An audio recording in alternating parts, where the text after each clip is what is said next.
Hello, we're going to just do a short video on calculating enthalpies of formation. So this is our last calculation for chapter 5. An enthalpy of formation is defined as the enthalpy change for the reaction when a compound is made from its constituent elements, also known as a synthesis reaction. So the enthalpy of formation is when we put the two elements together, how much energy did it take to form that new compound? So there are standard enthalpies of formation in your book. You were also given a sheet that have the standard enthalpies of formation. Usually enthalpies of formation are given in kilojoules per mole of the substance.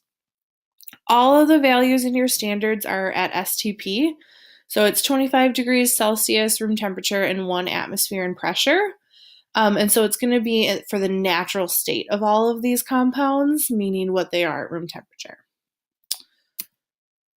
So when we calculate delta H, we learned in the last section that Hess's law, reactions happen in more than one step. And so when we are looking at enthalpy, remember, it is a state function. So it doesn't matter what happens in the middle. It just matters what we start with and what we end with. So when we are doing enthalpies of formation, we're looking at just that final equation. So when we've added everything together, what are we left with?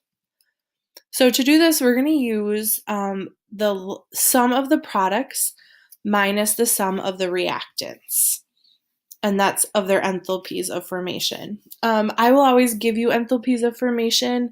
Those are not something that you would need to memorize. We're going to multiply it. We're going to use some stoichiometry. So we're going to multiply it by the coefficients for each of the products. So if we're going to do this, we're going to start by figuring how many of each thing we have, and then we're going to go to our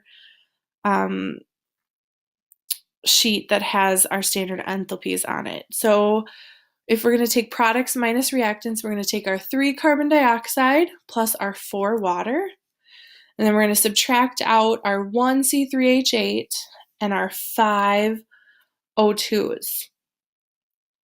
So what you're going to notice is that an element, so like O2, H2, Br2, so anything that is just a single element, is always going to be 0 kilojoules. So this is enthalpy of formation, and that's their natural state. So it takes nothing to form a compound, it takes nothing to form an element.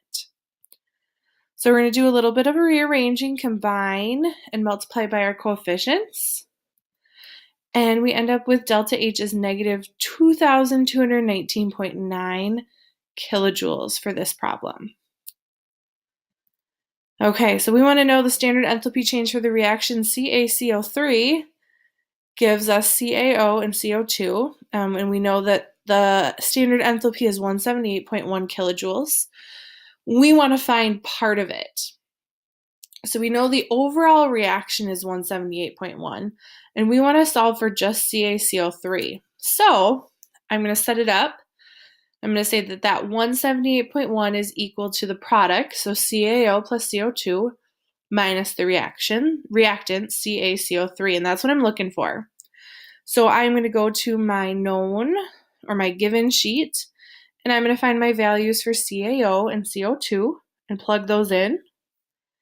And then I'm going to rearrange for my CaCO3. So it's negative 1,207.6 kilojoules to make 1 mole of my CaCO3.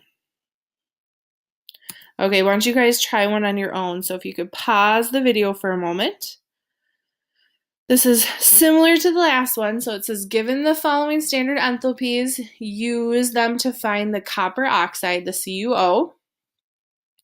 Notice though we got 2 elements in here, H2 and Cu. So those are going to be enthalpies of formation of 0 because an element is always 0. So I'll get you started. This is the equation you're going to use. Get that enthalpy sheet out and try it.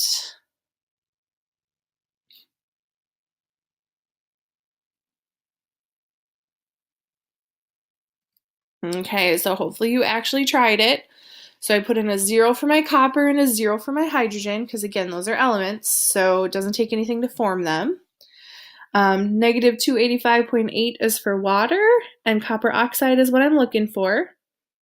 So when I rearranged, I found that it was negative 156.1 kilojoules to form 1 mole of copper oxide.